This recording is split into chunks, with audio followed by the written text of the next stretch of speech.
না।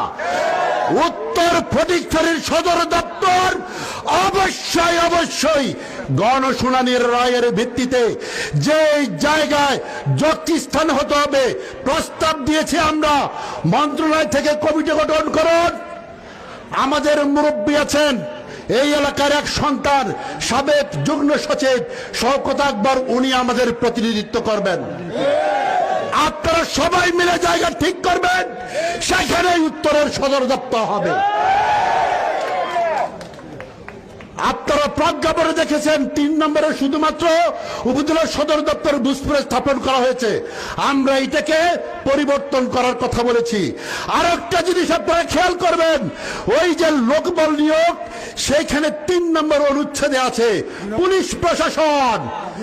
3 নম্বর অনুচ্ছেদে আছে পুলিশ প্রশাসন, একজন অফিসার 25 জন কর্মচারী। এই 26 জনকে দাঁতপাড়া তদন্ত কেন্দ্রের পক্ষে নিয়োগ দিতে হবে। দাঁতপাড়া তদন্ত কেন্দ্রকে উত্তর ফটিকছড়ি থানা ঘোষণা করতে হবে।